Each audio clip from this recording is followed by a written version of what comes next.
Assalamualaikum warahmatullahi wabarakatuh. Dalam kesempatan kali ini, saya akan mengulas tentang investasi. Jadi kita akan mempelajari tentang investasi. Langsung saja. Definisi investasi. Investasi menurut Webster berasal dari kata to invest, yang artinya to use money to make more money out of something that expect to increase in value. Jadi menggunakan uang untuk mendapatkan lebih banyak uang dengan ekspektasi yaitu akan menambah nilai dari uang tersebut. Jadi kita tahu bahwa nilai uang itu akan semakin tergerus ya karena inflasi. Ya, dengan semakin tingginya inflasi, maka uang sekarang tahun 2021 kemungkinan besar karena dimakan oleh investasi, maka uang tersebut nilainya akan berkurang. Sekarang 10.000 bisa mendapatkan nasi Padang ya kan, tapi belum tentu untuk beberapa tahun lagi, 10 tahun lagi, 10.000 itu bisa mendapatkan sebungkus nasi Padang. Bisa jadi cuman bisa mendapatkan daun singkongnya aja gitu kan. Jadi gambarannya seperti itu. Itulah makanya kita membutuhkan investasi agar nilai dari uang itu tetap ya, paling tidak tetap. Ya, jadi dia tidak termakan oleh tidak termakan oleh inflasi. Reilly 94, an investment is the current commitment of dollars for a period of time in order to derive future payments that will compensate the investor for one time the funds are committed, the expected rate of inflation, the uncertainty of the future payments. Jadi investment itu berkomitmen ya untuk periode-periode beberapa kali periode itu nilai uang itu akan tetap sama ya. Jadi berinvestasi tujuannya adalah untuk itu. Kemudian Abdul Halim 2005 itu menyatakan bahwa investasi itu adalah penempatan sejumlah dana pada saat ini dengan harapan memperoleh keuntungan di masa yang akan datang. Jadi mungkin keuntungannya itu tidak kita rasakan sekarang gitu. Keuntungannya itu lebih ke jangka panjang. Jadi tujuan investasi adalah untuk jangka panjang. Kalau kalian ingin beruntung investasi dalam jangka pendek, itu berarti tidak untuk investasi ya. Karena investasi itu bisa kita rasakan manfaatnya jika dia sudah berlaku jangka panjang. Kalau jangka pendek belum terasa. Jenis investasi itu ada dua, investasi real dan investasi keuangan. Investasi real itu yang ada realnya, ada fisiknya. Jadi seperti rumah, kemudian tanah, ya. Jadi fisiknya itu terlihat.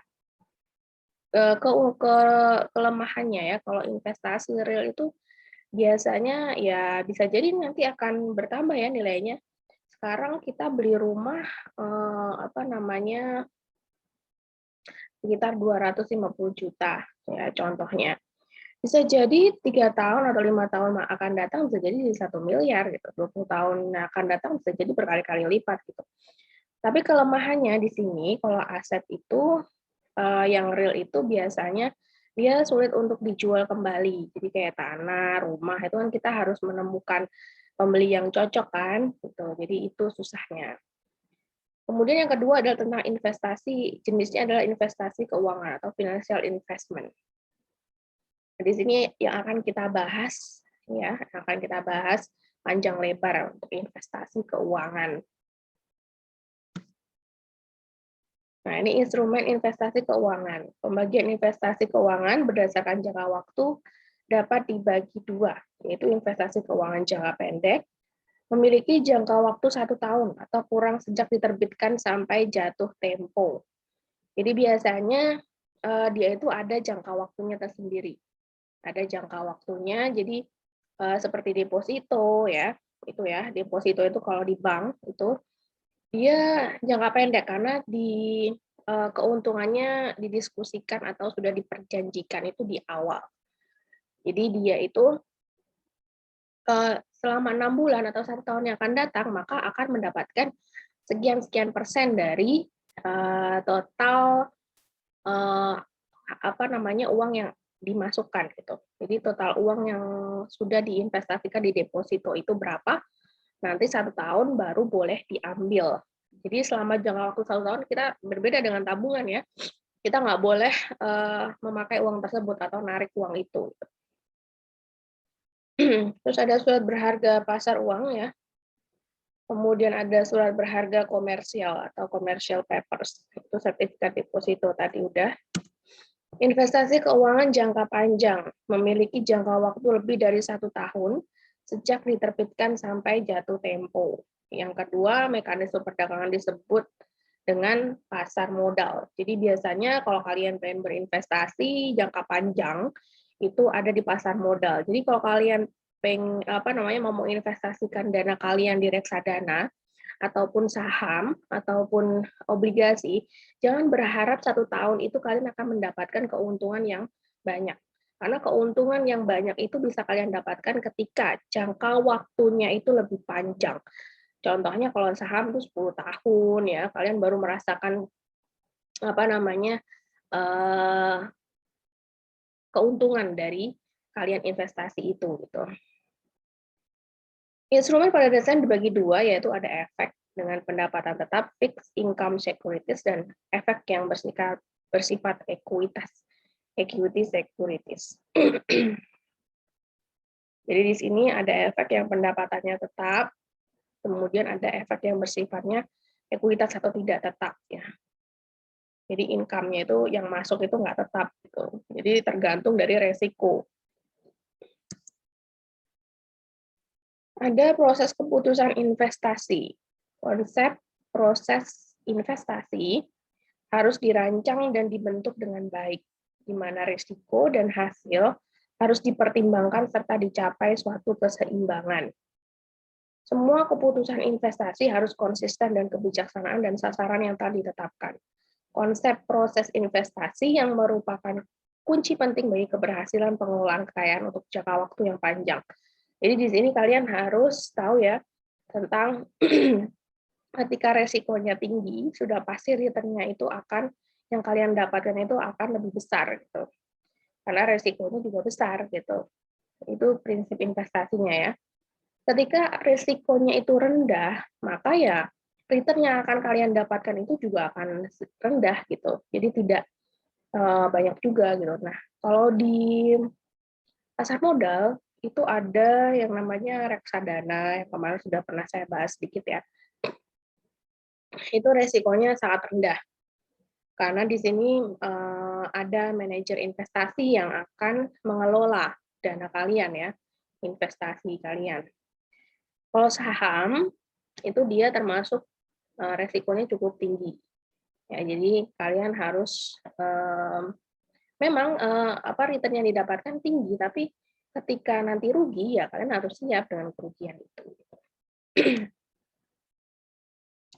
Proses keputusan investasi, langkah-langkah penting yang diperlukan dalam suatu konsep proses investasi terdiri dari peninjauan sumber daya investasi, kemudian tujuan atau sasaran investasi, yaitu sasaran hasil terhadap modal investasi menurut jangka waktu tertentu dengan toleransi risiko yang dapat ditanggung dan tolok ukur atas kinerja investasi.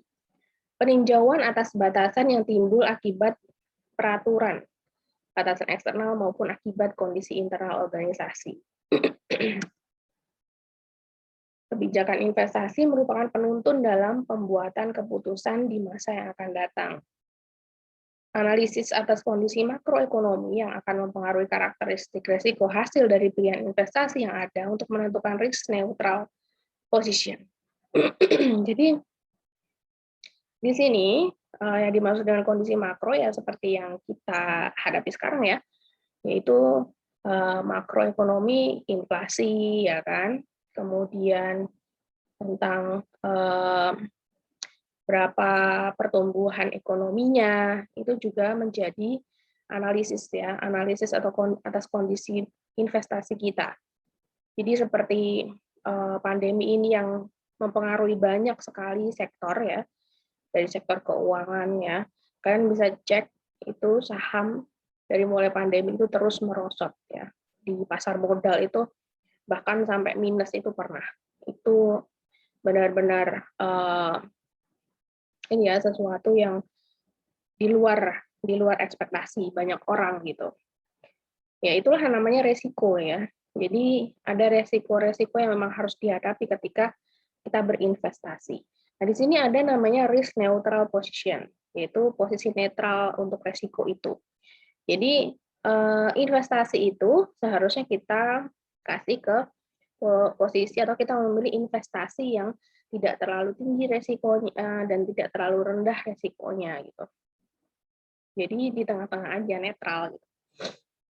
Tentukan strategi investasi yang merupakan inti dari pedoman atau arahan investasi yang dapat dibagi atas alokasi strategis, strategic allocation, dan alokasi taktikal atau tactical allocation. Tentukan struktur manajemen.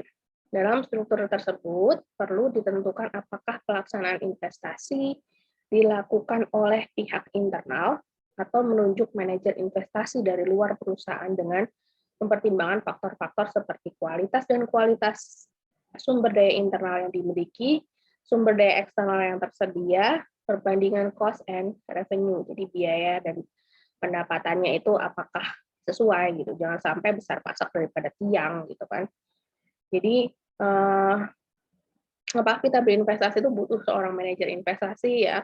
Kalau kita memang belum terlalu cakap untuk merasa belum terlalu cakap untuk menginvestasikan atau memilih investasi itu sendiri, maka kita perlu untuk memilih manajer investasi ya, yang mereka itu sudah profesional ya.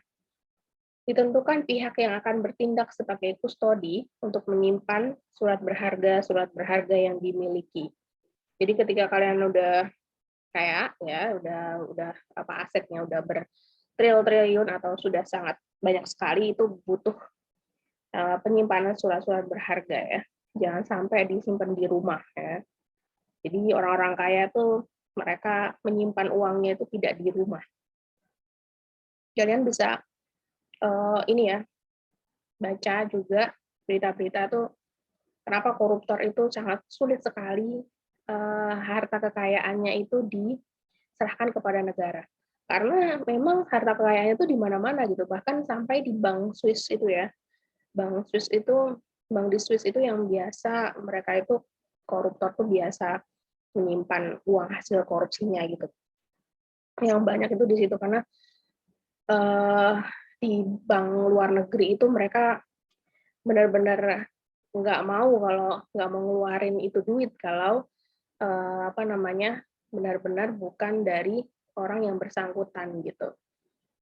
Jadi sangat sulit sekali kalau KPK nanti gimana sih caranya ini aset negara yang sudah dia curi untuk dikembalikan ke negara itu sangat susah gitu. Ya karena mereka sudah menanamkan uang itu ke luar negeri gitu. Dan luar negeri itu berbeda aturannya dengan di Indonesia. Kita harus mengikuti langkah-langkahnya. Bahkan kalau kalian baca juga berita ada keluarga yang ingin mencairkan harta dari si ibunya ya, ada keluarganya itu yang ada di bank di luar negeri itu dia butuh 10 tahun untuk mencairkan uang berapa juta gitu. Dan akhirnya setelah beberapa puluh tahun ya uang itu ya biasa aja, bukan sesuatu yang wah lagi karena nilainya juga akan berkurang gitu. Jadi berhati-hati ya. Dilakukan evaluasi atas kinerja manajer investasi dengan membandingkan kinerja dengan tolak ukur atau benchmark atau tindakan-tindakan lanjut yang diperlukan. Nah, di sini ketika kita memakai jasa manajer investasi, maka kita juga harus mengevaluasi bagaimana kinerjanya dia. Apakah uang kita itu benar-benar diinvestasikan di investasi yang strategis atau tidak gitu. Kalau dia belum cukup profesional ya kita berhak untuk memilih manajer investasi yang lebih tepat gitu. Jadi jangan sampai kita sudah tahu nih manajer investasi ternyata belum mampu, belum maksimal untuk menginvestasikan dana kita ya kita berhak untuk memilih manajer investasi yang lain gitu, yang mungkin menjanjikan return yang lebih besar ataukah menjanjikan keamanannya gitu ya. Kemudian investasi atau uang kita diinvestasikan ke investasi-investasi yang mungkin keuntungannya itu lebih baik gitu di masa yang akan datang. Jadi dia secara fundamental itu perusahaan yang mendapatkan investasi dari uang kita itu fundamentalnya bagus gitu. Jadi jangan cuma kita terlalu terpesona ya dengan kita mendapatkan return yang baik nih untuk 1 tahun ini, tapi ternyata fundamental dari perusahaan tersebut yang kita investasiin tersebut kurang bagus gitu, dan akhirnya di tengah-tengah kolaps gitu. Meskipun di awal kita mendapatkan cuan yang banyak gitu kan, belum tentu nanti untuk jangka panjang kita juga akan mendapatkan keuntungan atau return yang settle lagi. Ya ini untuk alur-alurnya ya, tadi prosesnya. Oke, sekian dulu videonya dari saya. Bisa kalian pelajari lebih lanjut untuk slide-nya. Nanti saya akan bagikan di Google Classroom. Terima kasih. Wassalamualaikum warahmatullahi wabarakatuh.